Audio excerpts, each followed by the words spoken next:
Boa tarde a todos. Recomeçando, então, né, a parte final iniciando a parte final do nosso congresso. Eu queria pedir para o pessoal que está no online já ir mandando as perguntas, né, para a mesa redonda. E dentro, né, de toda essa situação que aconteceu conosco ano passado, uma das coisas que a gente acha muito importante poder trazer é a questão da responsabilidade técnica, né, dos médicos veterinários dentro dos abrigos. Eu vou chamar, então, o Leonardo Napoli para dar essa palestra para a gente. Ele é gerente administrativo do Conselho Federal de Medicina Veterinária. Obrigado, Cris. Boa tarde a todos. Desafio depois do almoço, num domingo. Eu vou te falar, viu, Lisandra, querida. É um grande prazer estar aqui com vocês. Tudo isso começou num evento que nós fizemos, eu e Lisandra, Dr. Paulo Abílio da Fiocruz, batendo um papo sobre a questão da responsabilidade técnica. E aí ela me comentou que haveria um evento aqui e me convidou e me deu a oportunidade de estar aqui com vocês e conhecer um pouco mais do que foi o que aconteceu aqui no Rio Grande do Sul. Eu, particularmente, tenho um carinho muito especial pelo Rio Grande do Sul, porque a minha família é uruguaia. Eu não preciso nem falar que as tradições, né?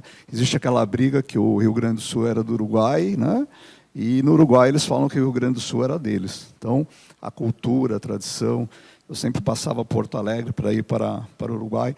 Então, o carinho é muito grande. E, para mim, foi realmente muito difícil. Né? E eu me emocionei muito com o que eu vi ontem aqui, porque não se tem ideia, não dá para imaginar o que aconteceu. Eu só vou passar um filme que, coincidentemente, ontem à noite eu recebi esse filmezinho de 2 minutos, eu vou roubar do meu próprio tempo, tá? Para mostrar para vocês como está sendo visto isso em nível mundial, a questão dos desastres e da gestão de risco. Nós vamos usar muito essa palavra aqui, gestão, gestão, gestão. Então, vou pedir, por gentileza, para o Eduardo compartilhar esse vídeo conosco. Hola a todas y a todos, es un verdadero gusto participar de esta 6ª edición del Congreso de la Sociedad Latinoamericana de Análisis de Riesgo. Como jefe de la Oficina Regional para las Américas y el Caribe de la Oficina de Naciones Unidas para la Reducción de Riesgo de Desastres, quiero aprovechar esta oportunidad para subrayar cuán fundamental es que la reducción del riesgo de desastres sea un pilar clave dentro de las estrategias de adaptación al cambio climático. Nuestra región se caracteriza por una alta exposición y vulnerabilidad a múltiples tipos de amenaza, muchas de ellas vinculadas al clima y que además pueden intensificarse o volverse más frecuentes debido a los efectos adversos del cambio climático. Solo por darles un ejemplo, desde el año 2000 se registraron más de 2.300 desastres de distintas magnitudes, de los cuales cerca del 90% tienen un origen hidrológico, meteorológico o climático. Aunque existen estudios que advierten sobre un incremento preocupante de los impactos del cambio climático a 30, 50 o incluso 100 años, las decisiones para enfrentarlos deben tomarse desde ahora, mediante análisis robustos para fortalecer diversos aspectos de la toma de decisiones. Las evaluaciones, que utilizan enfoques probabilísticos y cuantitativos, tienen un gran potencial para trazar una hoja de ruta frente a la emergencia climática. Nos permiten estimar posibles pérdidas, determinar su frecuencia y también responder preguntas clave, como cuánto cuesta adaptarse al cambio climático o cuáles son los límites de esta adaptación. Desde UNDRR les invito a seguir avanzando por este camino, fortaleciendo el conocimiento del riesgo. Ese conocimiento es en sí mismo una puerta de entrada a más y mejores instrumentos de financiamiento, esenciales para implementar muchas de las acciones necesarias. Reitero entonces mi agradecimiento a todas y todos por participar en esta conferencia. Espero que las ponencias, los debates estén guiados por el espíritu de la colaboración, la innovación y la determinación de seguir trabajando por un objetivo común: construir un futuro resiliente para todas las personas. Muchas gracias. Bom, o vídeo está em espanhol, mas eu acredito que todo mundo conseguiu entender. E penso eu que faz muito sentido em relação ao que nós conversamos nesses 2 dias. O que aconteceu, a questão não é se vai acontecer de novo, é quando vai acontecer. E essa é uma realidade mundial, não é um fato isolado que aconteceu aqui no Rio Grande do Sul. E a tendência, infelizmente, é só piorar e piorar. Mas nós temos, por que eu trouxe esse vídeo em especial? Primeiro, para nós fazermos, eu gostaria de pedir para vocês fazerem uma visão sistêmica do que nós vamos falar, de tudo que foi falado. Fica para cá, é isso? Obrigado, Eduardo. E tentarmos verificar como o médico veterinário, e aí no caso eu vou falar também pelos zootecnistas que fazem parte do nosso conselho, podemos atuar e o nosso papel, a importância do nosso papel dentro de todo esse contexto, que não é só da resposta, nós temos outras fases, quando nós falamos de desastres, que eu tenho a impressão ou a certeza que nós não estamos participando. E por que não estamos participando e como nós podemos fazer para participar de todo esse processo, inclusive participar dessa discussão, essa construção que está sendo trazida, não só pela ONU. Né? Esse evento que ele falou, eu vou dar um spoiler para vocês, vai acontecer em Curitiba nos próximos dias, dia 21, 22. O Dr. Aldair, inclusive, vai ser um dos palestrantes. Então, se tiverem oportunidade de mandarem alguém ou irem, eu entendo que seria muito positivo para que a gente possa pensar na construção de uma situação com políticas públicas, regulamentação, para que a gente possa participar e ter mais efetividades, não só na prevenção, mas na resposta e na reconstrução, na recuperação das situações de desastre. Então, me apresentando, eu sou médico veterinário, trabalhei muitos anos com clínica, né, e parabéns aos clínicos de pequenos animais, porque hoje em dia realmente, né, Fernando, está desafiador cada vez mais ser clínico de pequenos. Tive a oportunidade, dentro dessa minha atividade, do Conselho Regional do Paraná, fui presidente da Comissão de Zoonose e Bem-Estar do Conselho do Paraná, fui vice-presidente do Conselho Municipal de Proteção Animal de Curitiba, assim que foi criado, fui presidente da Comissão de Desastres do Paraná, que foi criada há mais ou menos uns 3 anos, participei da Comissão Nacional de Desastres, na gestão anterior, então isso me dá um pouquinho, né, de informações para compartilhar com vocês. E dentro de todo esse processo, eu sempre fui o burocrata. Foi aquele cara que fala da legislação, fica preocupado com a questão da segurança e da normatização. Por quê? Porque nós não fazemos nada sem leis. Nós estamos, por sorte, num país democrático e nós só podemos fazer aquilo que está legislado, organizado, inclusive para que a gente consiga recursos. Não sei se vocês repararam que o representante da ONU falou, inclusive, em financiamento, em dinheiro. E não há dúvida nenhuma que tudo o que aconteceu para que a gente possa prevenir e, inclusive, responder, nós precisamos de recursos.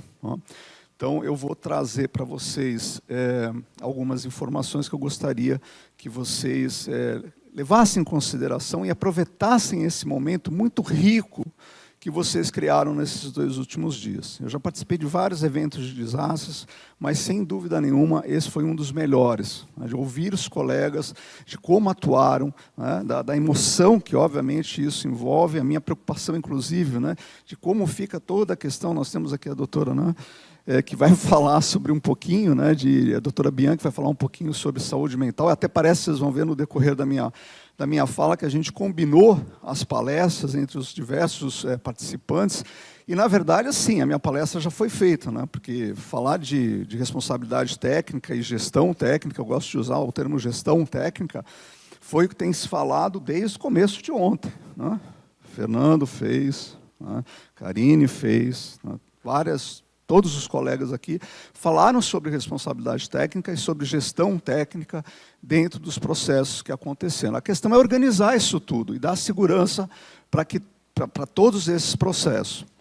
O passador, vamos ver se eu dou sorte aqui, né, Eduardo, que ele funcione. Ontem ele estava um pouquinho temperamental. Para onde que é, gente? Para cá? É isso? Ixi. Esse daqui? Opa! Então, nós vamos falar um pouquinho sobre responsabilidade técnica. E isso é o que nós vemos, né? Essa imagem, aí tem uma pessoa que falou, nossa, que foto bonita, né? Realmente a foto ela é bonita no contexto fotográfico, não é?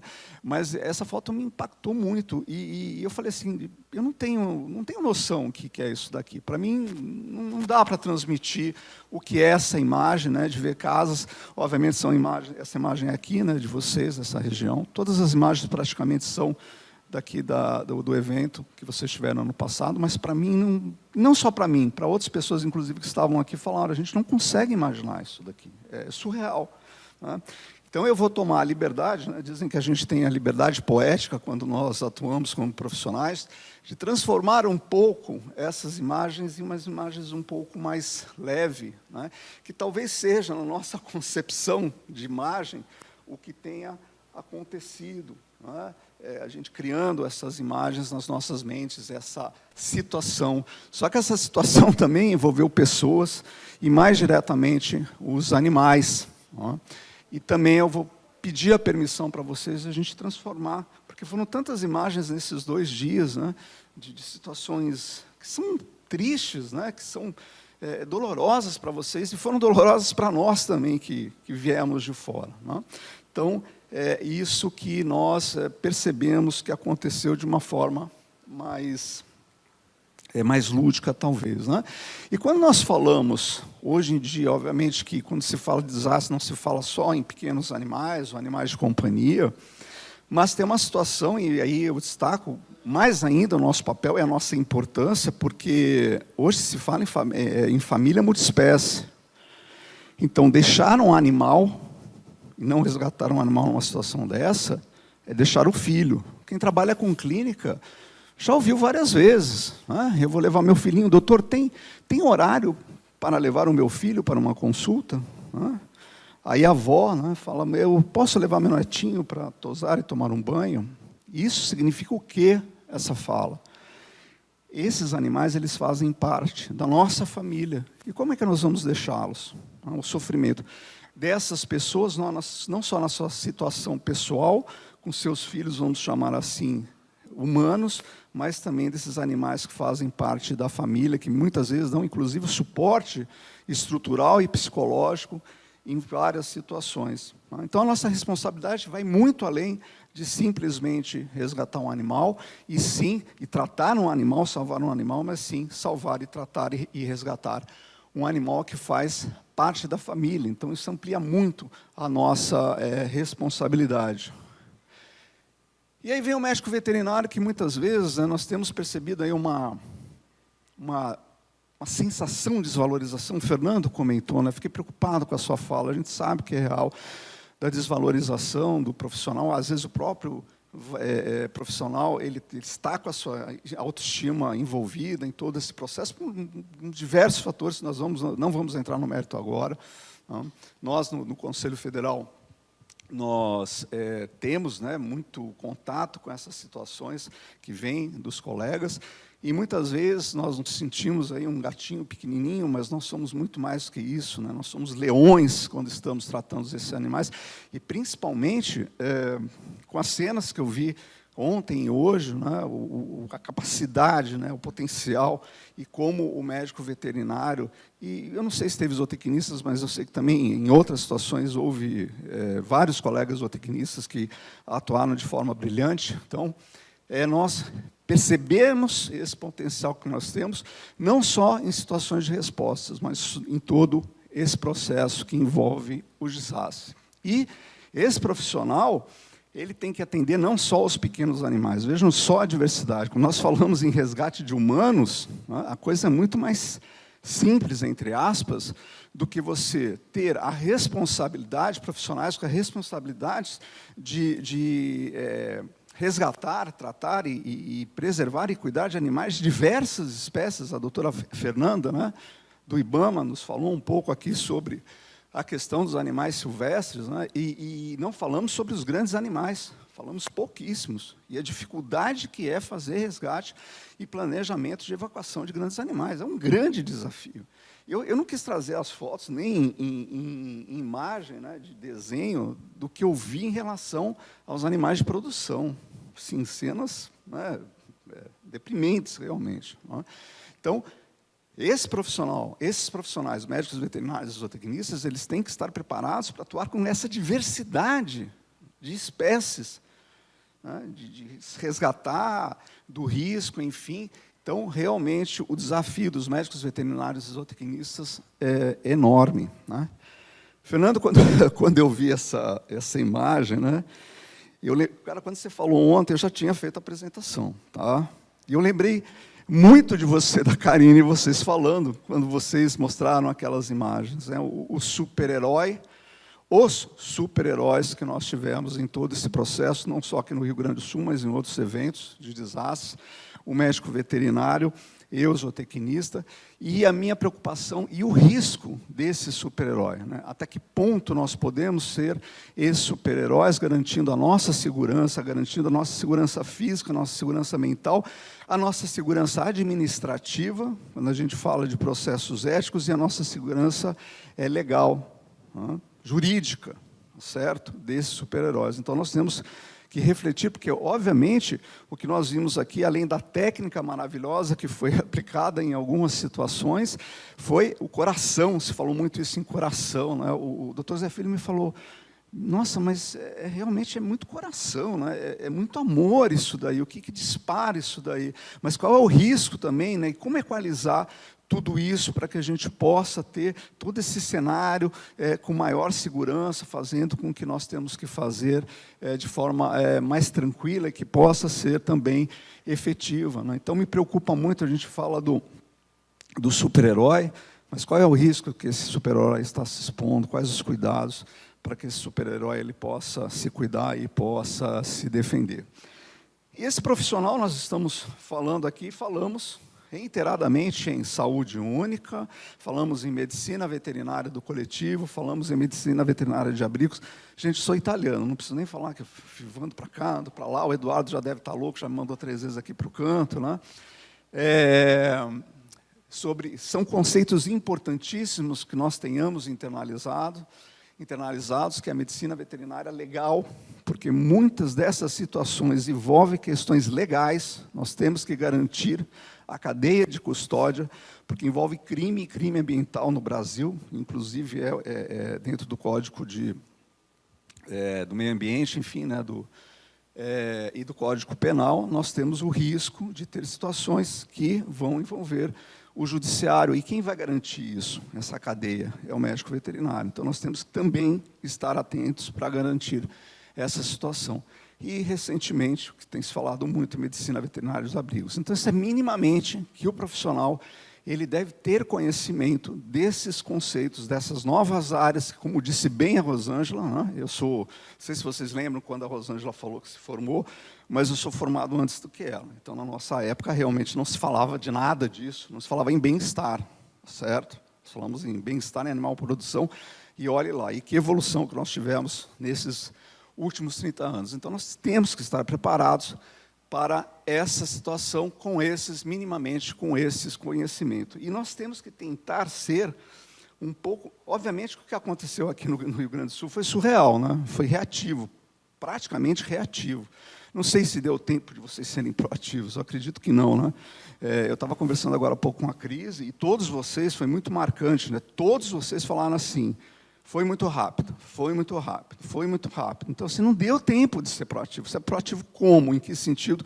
Naquele primeiro momento. Depois, sim, né? Mas o primeiro é a reação. Mas o proativo é justamente isso que eu estou tentando passar um pouquinho para que vocês pensem do planejamento, da prevenção, da mitigação, né? Da precaução em relação a esses eventos. Então, são conceitos que nós temos que começar a internalizar para que a gente possa contextualizar tudo isso dentro de um contexto de regras, de normas, de leis, para que a gente possa não só executar melhor, mas ter segurança nesse trabalho, né? E não tem como, né, não há a mínima possibilidade de um indivíduo vir aqui representando o Conselho Federal de Medicina Veterinária e não falar sobre normas e sobre leis, né? É chato, tá certo? Eu gosto já, né? Eu particularmente gosto, mas o médico veterinário não é da nossa área, né? Ninguém aqui, quem que leu o Código de Ética inteiro? Inteiro. Né? Parabéns, Cris. Você foi presidente de conselho, né? Não fez mais do que obrigação, né? Tá, Lisandra? Ah, então, sim, né? Óbvio. Agora, quem leu o Código de Trânsito Brasileiro aqui? Quem que tem? Ah, Aldair, mas tinha que ser você também, né? Tinha que ser você, né?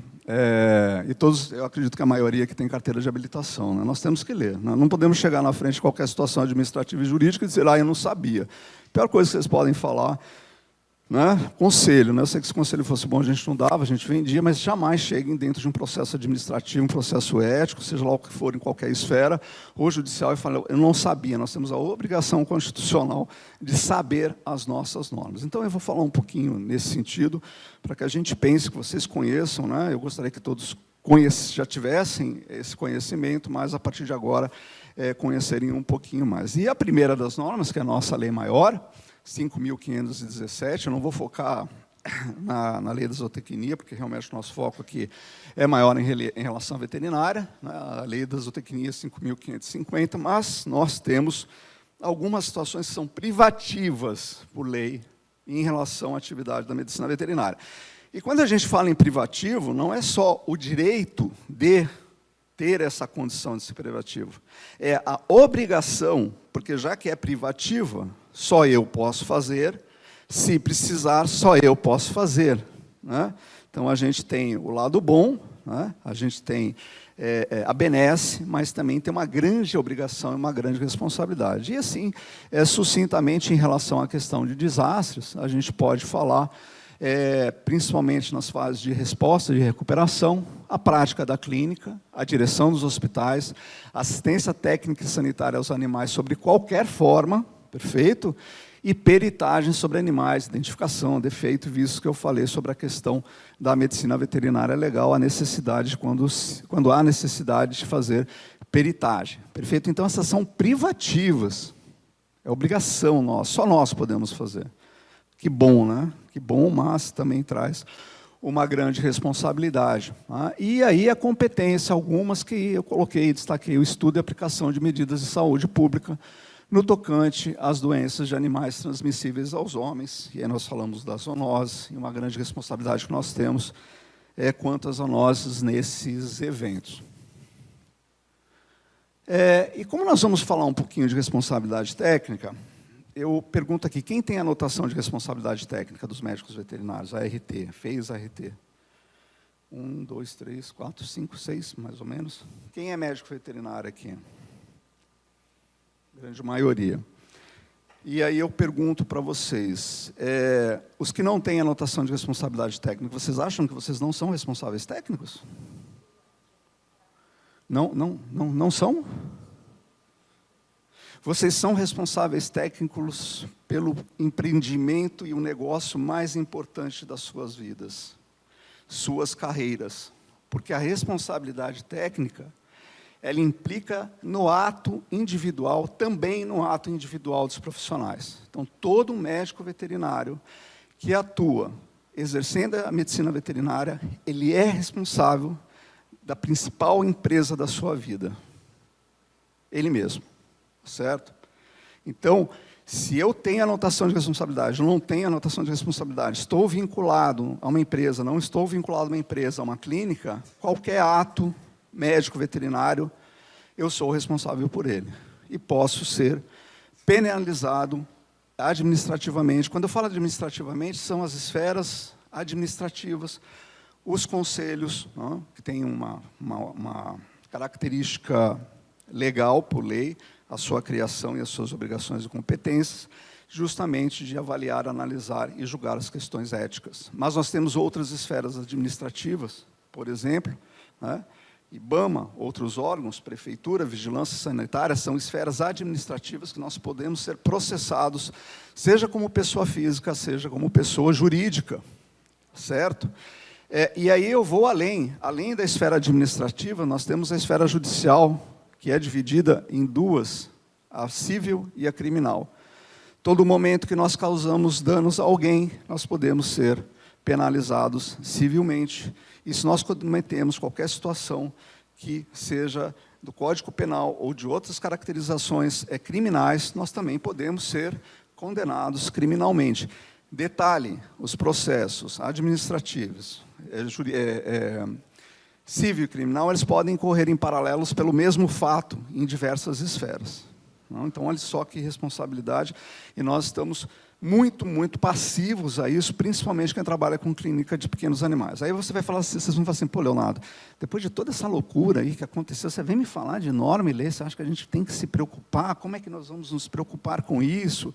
Enfim, obviamente, né, que, por favor, eu não estou trazendo aqui para vocês, né, que essa tenha que ser a preocupação maior, mas ela tem que ser uma preocupação. Porque, ao mesmo tempo que nós temos uma série de pessoas que vêm, fazem uma leitura de determinadas atuações que nós temos dentro de um processo desse, que as pessoas entendem que, bom, que foi uma atitude correta, uma atitude heróica, pode ser que tenham pessoas que entendam que isso seja maus tratos, certo? Nós tivemos uma situação clara em Minas Gerais, quando foi um bovino, né, Odair, que teve que ser sacrificado, alvejado pela polícia, porque não tinha como retirar, e isso causou um caos. Né? Então, nós temos que ter segurança nesses processos, porque, de repente, o resgate, a forma como nós conduzimos um abrigo, e eu não, por favor, não estou entrando no mérito de nada, acho que ninguém pode julgar e entrar no mérito do que aconteceu aqui em nenhum desastre, mas a ideia é que como nós vamos fazer isso com segurança. Esse é, penso eu, a minha obrigação aqui, a minha provocação. E uma fala me deixou extremamente feliz ontem, foi a doutora Annelise que falou, Annelise, né, a promotora. Ela falou assim, em todos os lugares que eu fui, que tinha um médico veterinário, os abrigos estavam organizados. Aquilo me deixou tão feliz, gente, mas tão satisfeito de ouvir aquilo ali. Né?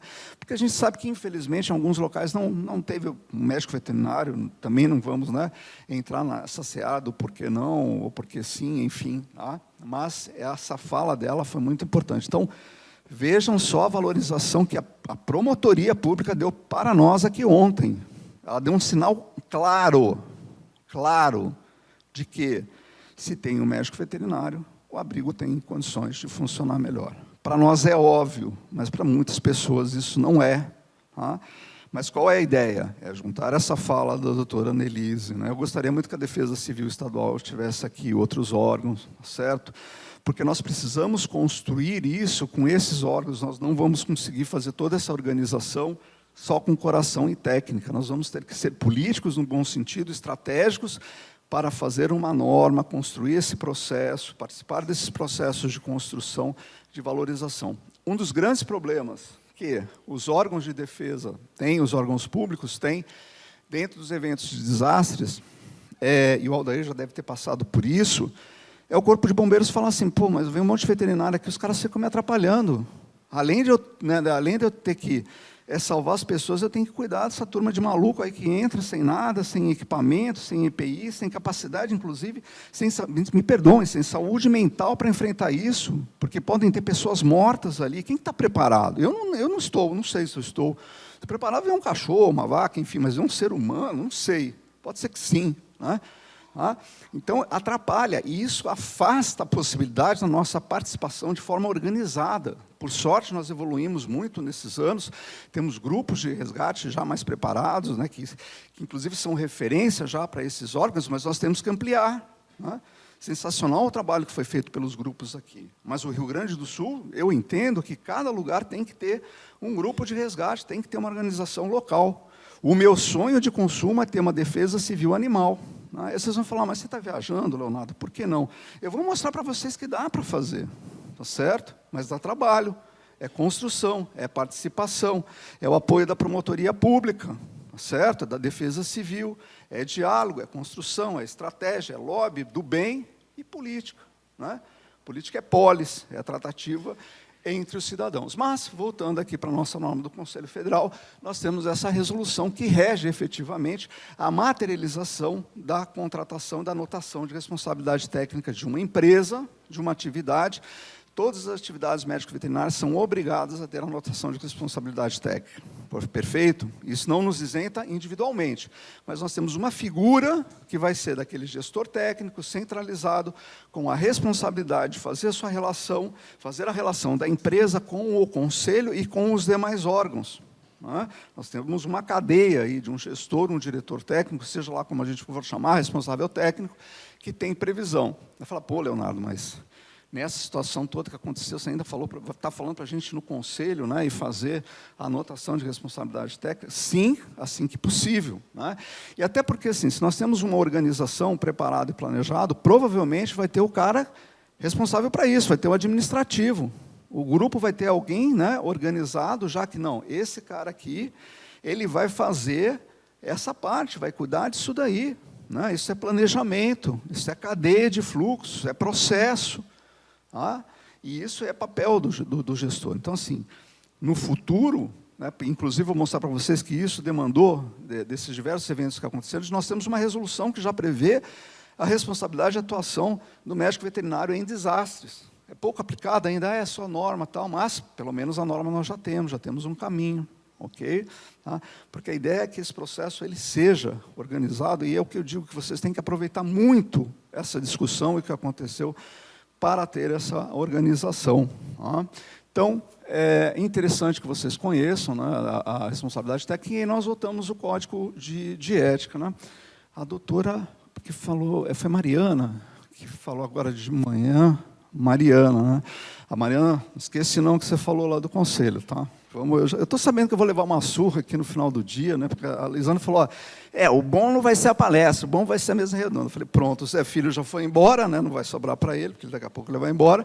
Então, provavelmente, vai ser eu e a Rosângela, que é da comissão, vou tentar dividir com ela.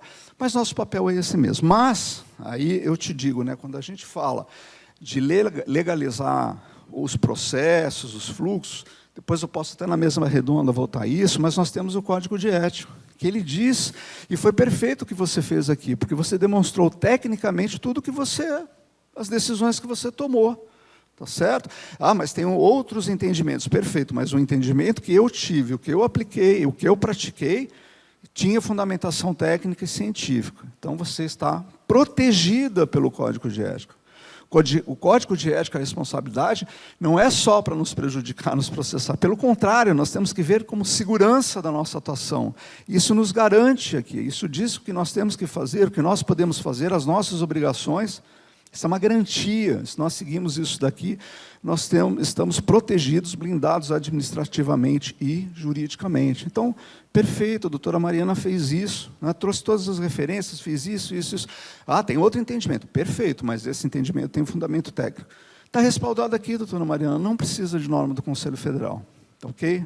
Podemos até conversar sobre isso. Mas, num primeiro momento, não precisa, porque cada profissional tem a liberdade de ter a sua decisão técnica. Isso é uma liberdade que nós temos. Obviamente que ela tem que ter garantia, né, de procedência científica e técnica. Então, por favor, gente, eu sei que é chato, mas leiam o código de ética. Tá bom? Isso nos protege não só administrativamente, com processos éticos, mas também judicialmente. E aí, voltando, então vamos falar, eu gosto de falar do responsável técnico como um gestor técnico. E o gestor técnico, o que ele tem que fazer? Exatamente o que foi falado aqui. Primeiro, ter conhecimento do que na área que ele vai atuar. Então, não, só reforçando, medicina veterinária do coletivo, fundamentos de saúde única, medicina veterinária legal. Já vi que estourei meu tempo. Posso continuar? Posso? Então tá. Fazendo um diagnóstico, fazer um levantamento de toda essa situação, desse cenário, das múltiplas. Não tem como dar receita. Eu vim aqui falar, tem que ser assim, assim, assado. Todas as situações é o caso concreto, seja na nossa atividade clínica, seja no evento desses, que é multifacetado, multidisciplinar, é o caos, é tudo junto. Né? Não tem como dar receita. Não, você tem que, Fernando, na próxima vez você tem que fazer isso, vou te trazer o POP, que não, isso vai ser construído, mas você já tem na sua cabeça, se acontecer, o que eu vou fazer. Te pergunto, você escreveu? Fez o POP do que vocês fizeram? Cara, faça, olha que sensacional. Olha o que você mostrou ontem aqui. Faz um bisagem, não é bisagem? Cara, faz esse daí, cara, faz, porque isso daí vocês estão falando em protocolo, né? Quem falou, foi a Dani, protocolo. Quem estava falando em protocolo? Precisamos de protocolos e tal. Protocolo é isso, né? Fiz, cara, deu certo, vou escrever isso daqui. Isso vai ser meu protocolo a partir de agora. Isso pode ser validado, pode ser referenciado pela Anclivepa, por que não? O que ele veio para a RS é uma associação. Nós temos que valorizar o associativismo, tá certo? Pode ser validado pelo conselho? Talvez. Tá? E eu vou explicar, depois vou deixar isso para a mesa redonda. Tá? Mas pela associação pode. Os guidelines são isso, são de associações. Na verdade, por que vocês não pensam em fazer? Né? Eu só dando ideia aqui, né? Eu venho aqui, dou ideia e vou embora. Né? Mas você sabe que se vocês precisarem de alguma coisa, eu posso ajudar. Tá? Vocês não fizeram uma comissão já? Né, Fernando? Você vai ser o presidente? Já te avisar, na cara, que legal. Eu queria estar no teu lugar. Eu queria estar aqui também para poder participar. Pega esse teu protocolo, né? Valida esse protocolo com os profissionais aqui do RS, dos clínicos, de quem participou, do MP. Né? Minas Gerais tem um exemplo maravilhoso, o Ministério Público de Minas Gerais, referência no Brasil e talvez, digo até, internacional. Vamos começar a fazer isso. Tá? Vocês podem ter certeza que vou aproveitar que o doutor Zé Filho está aqui, tenho certeza que o Conselho Federal vai apoiar, né, doutor Zé Filho? Então, tá bom. Tá? Então, nós temos que ter planejamento, diagnóstico, POP, planos de ação, enfim. Né? Eu não vou entrar no mérito aqui de gestão, de fluxo de processo, mas é isso. Né? É isso. Você falou, Fernando, no final, que se você precisasse fazer de novo, você faria com tranquilidade. Na primeira semana, o teu processo de fazer o resgate já tinha amadurecido. Quanto que você construiu no primeiro resgate ou no segundo? POP, cara, escreve. Sugestão. E aí... Opa. Estava bom demais, né? Estava bom demais. Eduardo, você... beleza. Próximo. Não. Para frente. Aí, tá. E olha só, gente. Todo mundo conhece isso daqui. Todo mundo que passou pelo cenário de vocês aqui. Vocês conhecem isso daqui? Política Nacional de Proteção e Defesa Civil. É uma lei federal. Lei federal. Institui a política. E ela fala sobre isso, ó, prevenção, mitigação, preparação, resposta, recuperação, restabelecimento. Dúvida, tem alguma dessas fases que o médico veterinário ou zootecnista não possa estar inserido? Eu não tenho dúvida, que todas elas nós podemos participar. Até que ponto nós estamos participando? O veterinário reclama muito, mas até que ponto nós participamos e construímos decisões que afetam a nossa atividade profissional? Quem participa aqui de Conselho Municipal da Saúde? Ou já tentou participar? Conselho Municipal do Meio Ambiente. Defesa Civil. Voluntária da Defesa Civil. Como que a gente vai construir se a gente não participa? E a gente reclama. Não, vamos participar. É difícil, todo mundo, mas tem que participar, porque tem uma lei. Aí você vai falar, Leonardo, onde que está escrito ali que os animais estão contemplados? Lei e interpretação, né? Tem advogado aqui.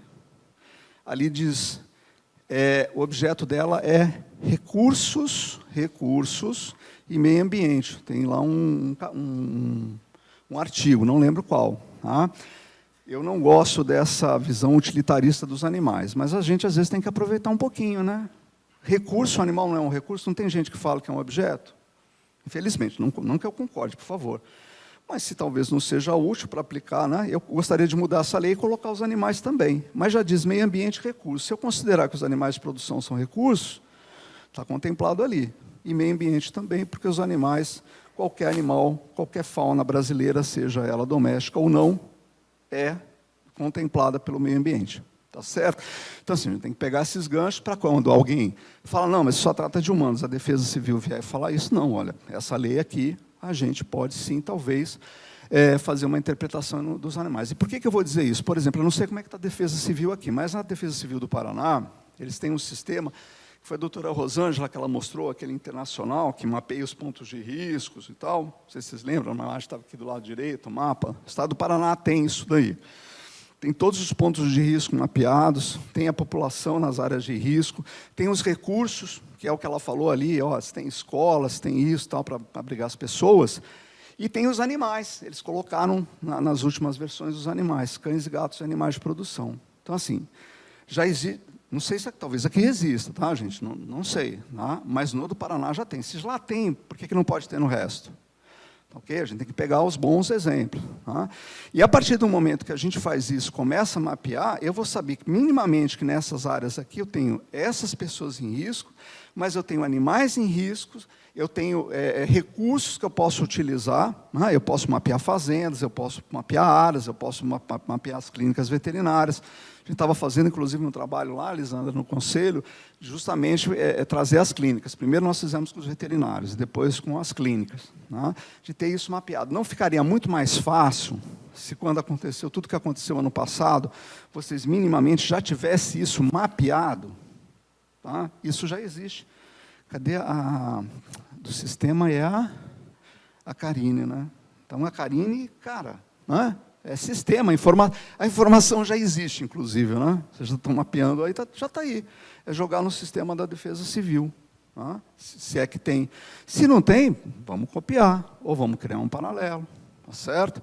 Então, a ideia é essa, mas a lei a gente tem. E aí, eu vou tratar de trazer um pouquinho qual poderia ser a nossa atuação dentro dessas 4 fases. Tá? Falando, mais uma vez, palavra gestão. Gestão de risco, prevenção, mapear o risco e gerir esses riscos, e a gestão efetivamente do desastre, que é na fase de resposta e de recuperação. Tá?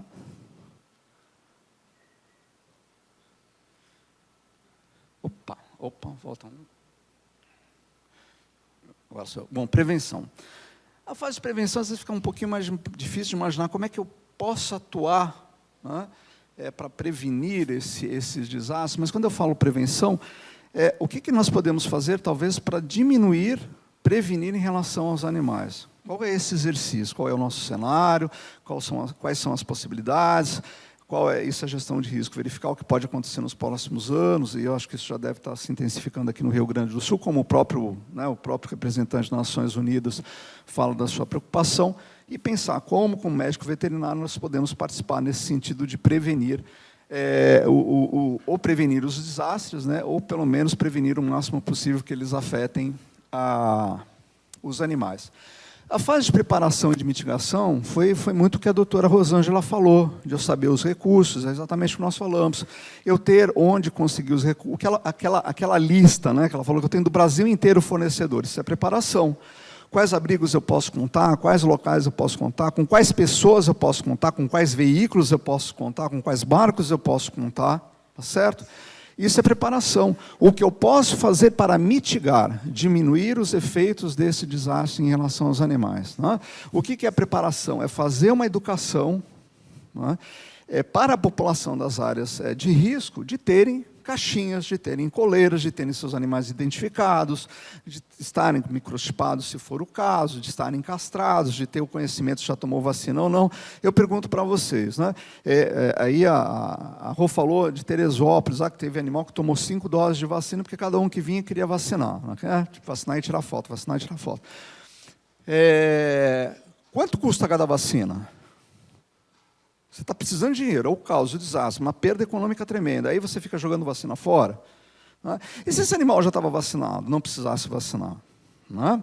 Então, assim, é tudo uma questão, tudo isso é preparação. Nós estamos numa evolução em relação a isso, de medicina, de manejo de população, muito bom, muito positivo. Né? Temos aqui já o site do pessoal, temos agora, né, temos o sistema do governo federal, que também tem esse objetivo. Né? A gente tem uma interação muito grande lá com o Departamento de Proteção Animal do Ministério do Meio Ambiente, nós temos um termo de comparação técnica, o Conselho Federal com eles, participamos dos Simpatias na parte técnica, analisamos, né, como é que funciona. Né? Obviamente que eles têm autonomia para fazer o que eles querem, né?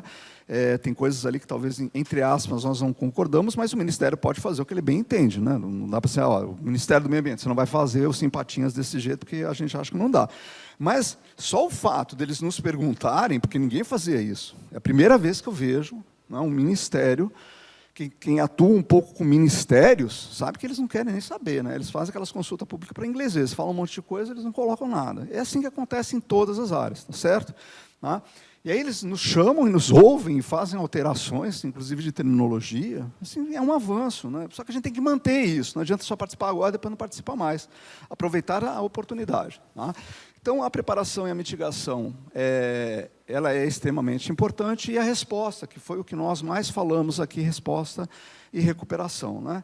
Atuação direta e a questão dos abrigos e a recuperação. Bom, a resposta, nós temos vários documentos, né? Eu não vou ficar falando de resposta aqui, porque o Aldair vai falar bastante, vai falar com muito mais conhecimento do que eu, né? Mas... Fernando falou, vocês falaram desde ontem, né? E uma coisa que me chamou muito a atenção, Lisandra, foi, e aí eu fiquei com uma dúvida, né? Foi o que aconteceu no Shopping Iguatemi, né? O Shopping Iguatemi. Aquela organização, porque até agora eu não ouvi ninguém dizer que tinha algum especialista em medicina veterinária coletiva, não tinha ninguém, não? Olha só o que vocês fizeram, cara. Aquilo foi intuitivo técnico, é o conhecimento técnico agregado. Né? Cara, maravilhoso, quando eu vi aquilo, estava falando com a Rosângela, falei, Rosângela, essa coisa do primeiro mundo, e foi intuitivo, não tinha um especialista, um master, né?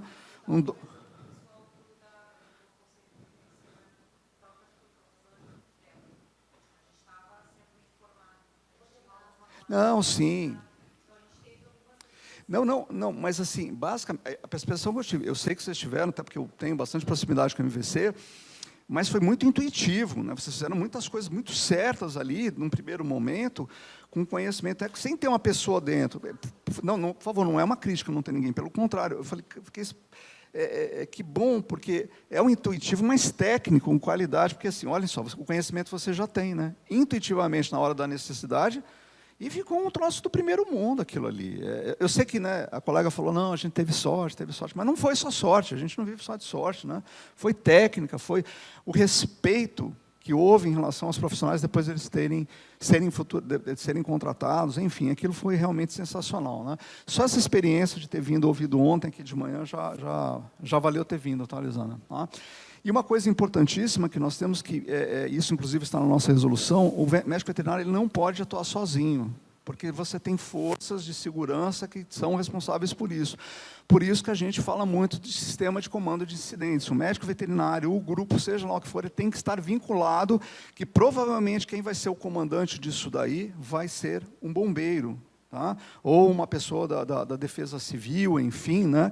São as equipes de resgate, existe todo um fluxo de coordenação, existe toda uma técnica em relação a isso, tá certo? E nós temos que respeitar, nós não podemos entrar que nem uns doidos lá e tal, porque, além de correr risco, nós damos trabalho para a turma lá, e eles reclamam, isso é fato. Tá? Então, que bom que nós estamos evoluindo nessa medicina veterinária de desastres. Então, eu reforço sempre, acho que todo mundo que fala de desastre aqui fala, tem que estar vinculado ao sistema de comando de incidentes. Mas o que aconteceu? Até vocês aqui, né, como não foi uma coisa muito violenta, muito rápida, não deu tempo até se formar, né, eu vi da secretaria, que inclusive eu não consegui cumprimentar. Amanda, né? Eu conversei com ela lá pelo Conselho Federal, levou acho que uns 15 dias para formar o sistema de comando de incidentes, né? E aí, nós temos a resolução 1511, que fala justamente sobre a atuação do médico veterinário e dos zootecnistas em desastres. Ele reforça a questão do sistema de comando de incidentes e fala dando segurança, né? Aí quem lembra da questão do corte de orelha, que a mudança da resolução deu segurança no SED. Isso daqui está dizendo, olha, vocês têm segurança para fazer alguns procedimentos, né, anestésicos e cirúrgicos a campo. É isso que está dizendo aqui, desde que seja para preservar a vida, não é para ficar tratando os animais debaixo da árvore, é para garantir a vida, tá certo? Então, essa resolução ela é importantíssima, traz uma segurança muito grande para quem está atuando dentro da fase de resposta dos desastres, né? Já prevê o posto médico veterinário avançado, minimamente, o que pode ser o posto médico veterinário avançado, né? Que é o hospital de campanha da medicina nesses eventos, o que tem que ter minimamente. Isso traz segurança, isso traz diretriz, até para vocês cobrarem. Vocês cobrarem da secretaria, né, da Secretaria Municipal, se eu for fazer um posto avançado, eu preciso ter minimamente isso, porque isso daqui é o que está prevendo o nosso conselho. Está dizendo aqui como tem que ser. Olha que bom, né? É uma norma. É uma norma de uma autarquia federal. Ok? Então, isso daqui nos ajuda muito também. Tá? E, obviamente, que não dá para esquecer as outras resoluções que se aplicam à atividade. A 1275, se você tiver um posto, alguma atuação, né, ou você, Leonardo, posso montar uma clínica no posto, né, num local que atende desastre? Pode. Posso montar num trailer, num caminhão? Posso. Se você conseguir colocar a 1275 numa carreta, perfeito, cara, não tem problema nenhum. Tá? Pode ter, só que tem que seguir minimamente o que está escrito aqui na 1275. Posso fazer cirurgia? Posso, desde que você siga isso daqui. Quem tem clínica conhece muito bem. Tá? Então, vamos ficar atentos a essas questões. Tá? E nós temos as nossas diretrizes de responsabilidade técnica. Tá? Como nós estamos falando de responsabilidade técnica, temos o estabelecimento veterinário, que trata especificamente da 1275, clínica, consultório e hospitais. Tá? Todas elas estão disponíveis no Conselho, vai aparecer o QR Code. Aqui tem uma série de diretrizes que são importantíssimas para quem atua em desastre, né? Contextualizando a atividade dentro desse cenário. Tá? O Manual de Perícias Médicos Veterinários, não sei se vocês conhecem, como eu devo proceder dentro de um evento de desastre para fazer a coleta de material, garantir cadeia de custódia. Né? O Aldair participa muito disso lá em Belo Horizonte, né? Ele trabalha com medicina veterinária legal pelo município de Belo Horizonte, talvez possa contribuir um pouquinho mais, né? Mas é importante que nós tenhamos esse conhecimento. Tem muito material, gente, muito material gratuito, disponível, digital.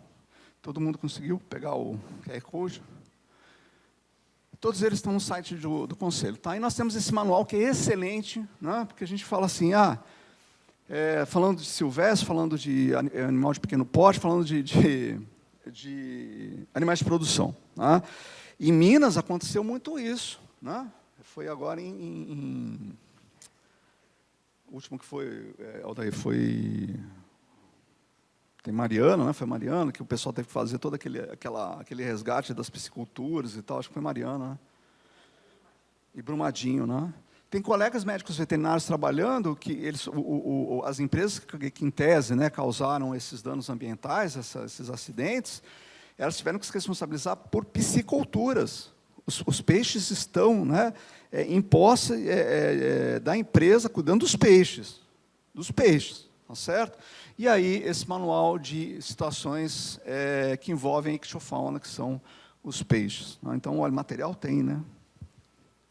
Muito bom esse material, diga-se de passagem. Tá?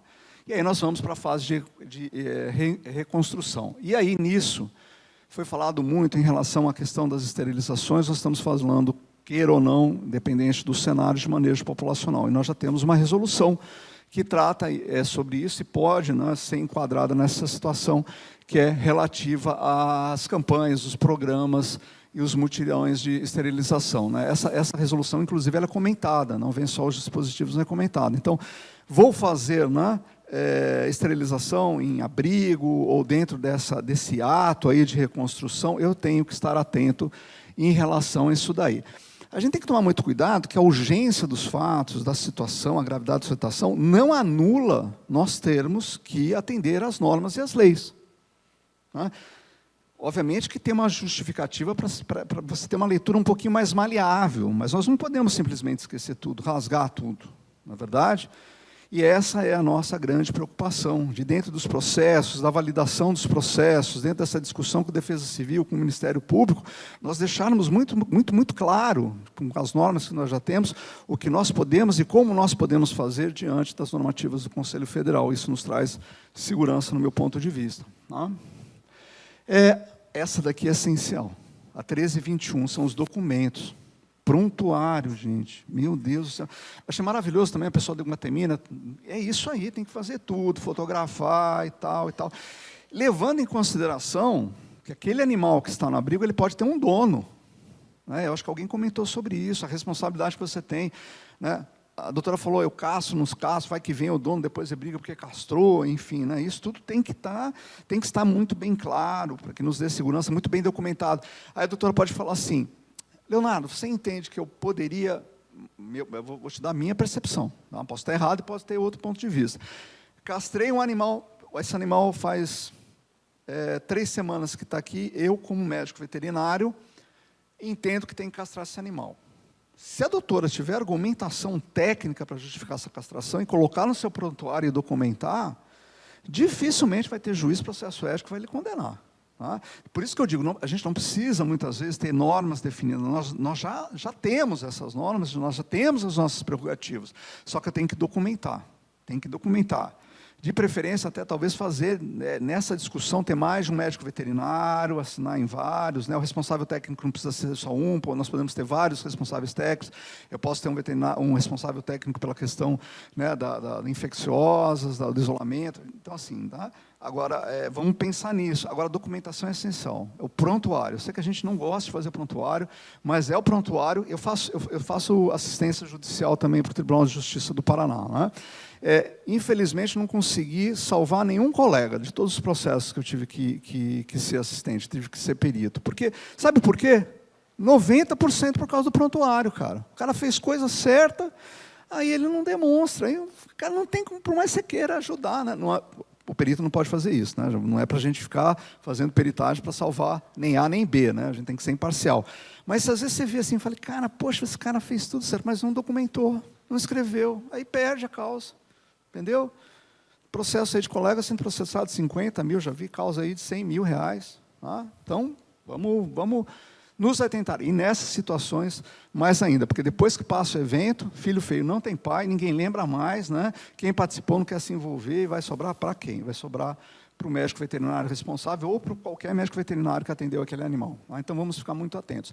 E nós temos uma manual de responsabilidade técnica de abrigos, tá? Que foi feito, inclusive, pelo Lucas, que escreveu aquele livro de medicina veterinária de abrigos. Talvez tenha uma norma, uma diretriz, inclusive, agora do Ministério do Meio Ambiente, baseado nesse conteúdo dessa mesma equipe que produziu. Tá? Tem muitas informações interessantes para quem trabalha com abrigos. Tá?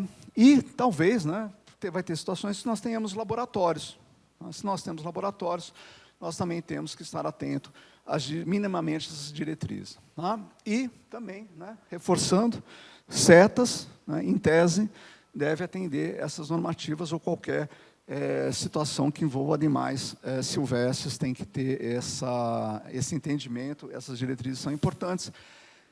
E muitas vezes o que acontece, por que nós colocamos, eu coloquei essa? Porque geralmente o colega que está no público, da prefeitura, deve ter acontecido aqui com os colegas de Canoas, cara, não tem um veterinário da Defesa Civil, vamos falar o nosso coordenador de Defesa Civil Animal, médico veterinário, isso não existe ainda, né? Deus queira, vai existir. Sobra para quem?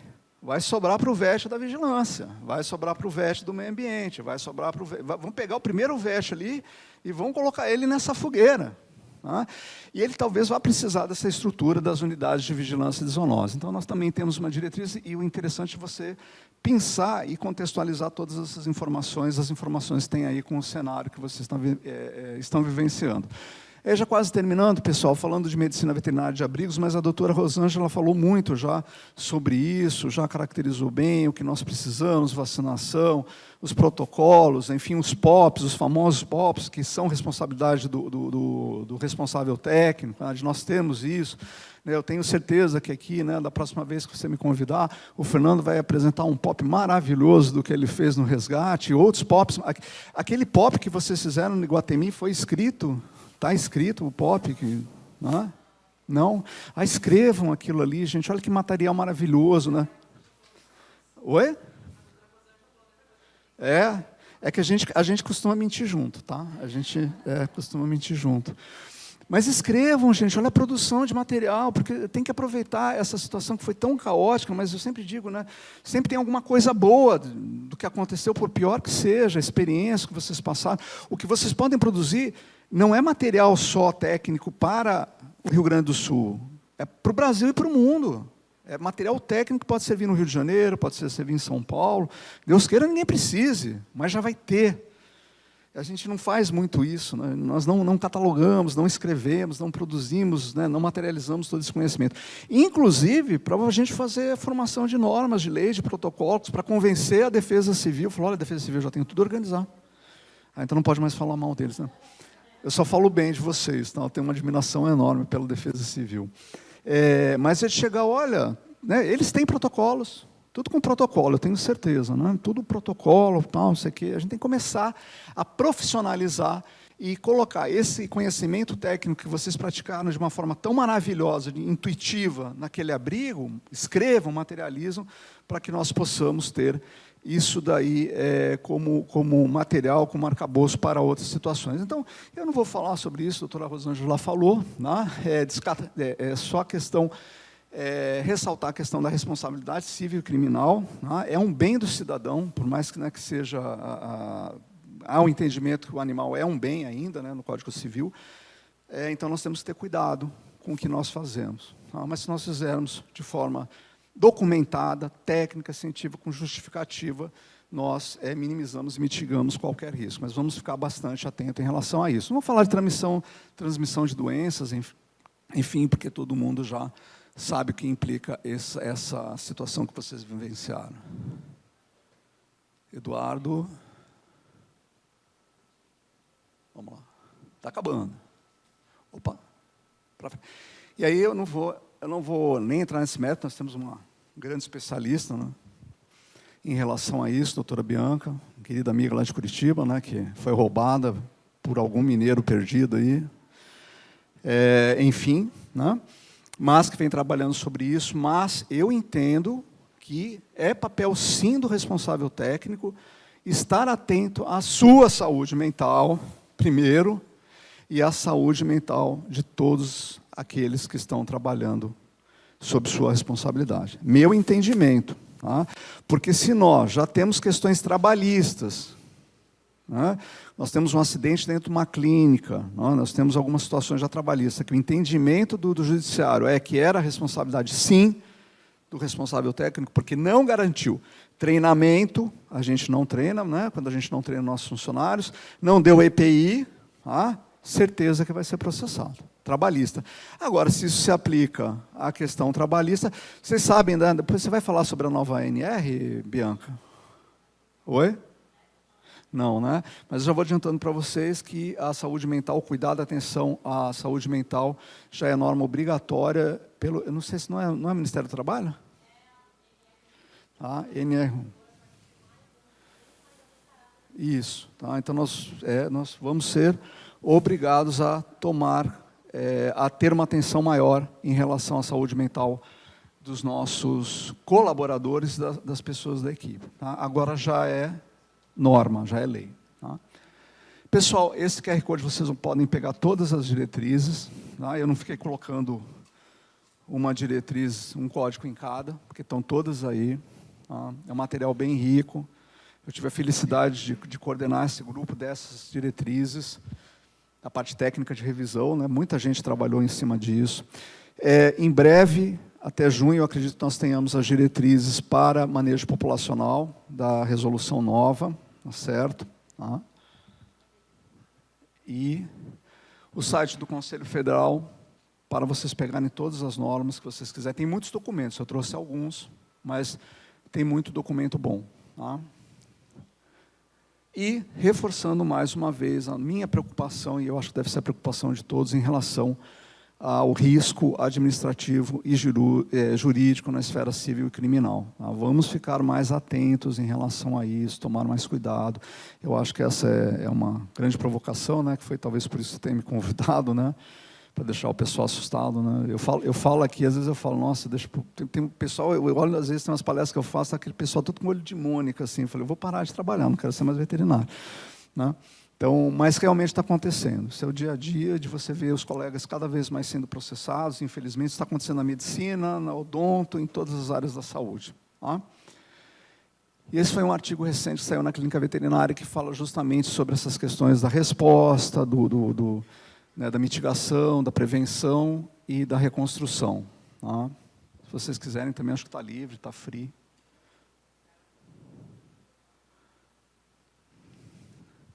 Pessoal, uma gratidão imensa, vocês não têm ideia. Eu me emociono, né? Porque o que eu vi ontem aqui foi, e hoje, acho que hoje eu vim mais preparado, mas ontem realmente, né, Fernando, todos vocês, a gente não tem ideia do que é, o que foi, o que vocês passaram. Né? Eu gostaria, sinceramente, não é demagogia de estar aqui, mas nós estávamos lá com uma equipe bem grande, tá, Fernando, no backstage, lá no Federal, desde o primeiro dia. Fizemos uma reunião com todos os diretores e todos os gerentes no primeiro dia da enchente, acompanhamos, tinha gente aqui do Federal, tá certo? respeitando sempre aí a esfera estadual, né, trabalhando em conjunto. Eu mesmo falei com a Amanda, eu fiz uma ponte entre o MMA e vocês, eu fiz uma ponte entre o pessoal da Fiocruz, né, a Carla, eu participei, você não tem ideia de quantas reuniões eu participei, né? Então teve muita gente que não apareceu, mas vocês podem ter certeza que estavam por trás, torcendo e querendo estar aqui, né, ajudando, auxiliando, mais ainda, né?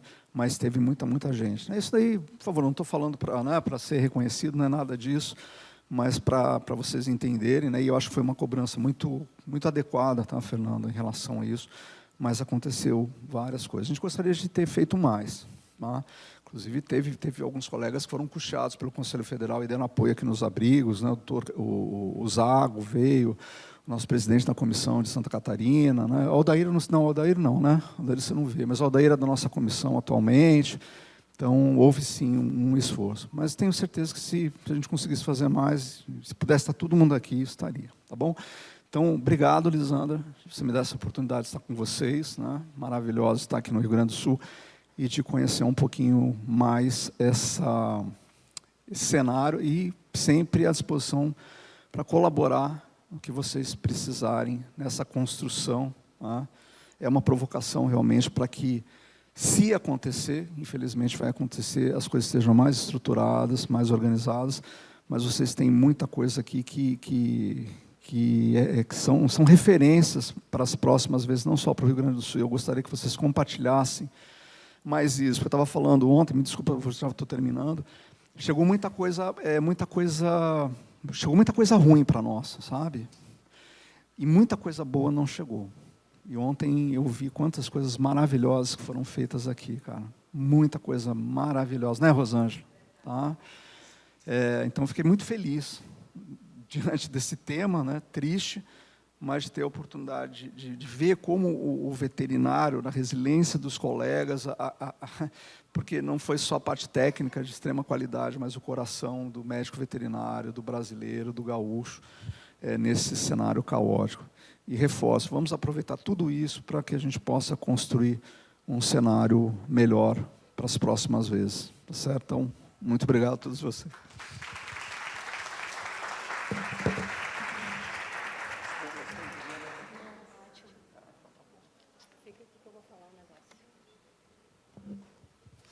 Eu estou evitando de falar, né, por causa da minha alergia, mas depois da tua palestra eu vou ter que me manifestar. Primeiro, agradecer, né, porque eu já assisti nem sei quantas palestras de responsabilidade técnica na minha vida. E esse palestrante ele foi escolhido a dedo, porque eu acho que ele tem uma didática incrível, ele tem uma sensibilidade. Eu não acho um assunto chato, porque eu gosto, né? Mas realmente é um assunto muito delicado, a maioria dos colegas não gosta, né? E eu acho que ele tem essa sensibilidade, essa leveza de passar a informação da maneira correta, sem assustar. Eu te chamei porque tu não assusta. Para mostrar a importância, né, da gente estar dentro das normas, como fazer de uma forma que não é difícil, sabe? Então, só que eu queria te xingar também, porque tu já deu 2 spoilers do encerramento do nosso evento aqui. Na mesa redonda tu vai ver os spoilers. É interessante que a gente fala sobre esses temas. Nós falamos sobre esses temas e é uma sintonia tão grande quando a gente vai fazendo as palestras, né, Aldair? Às vezes parece que é combinado. A gente vai em evento de desastre e vai um falando, né, Rosângela, também. É uma loucura. Então, acho que é sintonia em relação a esse tema aí que é muito caro e tem evoluído muito, né? O motivo dessa evolução é triste, mas vamos nos preparar. E obrigado pela oportunidade, né? É um prazer. Tá? Vocês precisando, eu sempre vou estar à disposição de vocês. Pelo conselho, sem o conselho.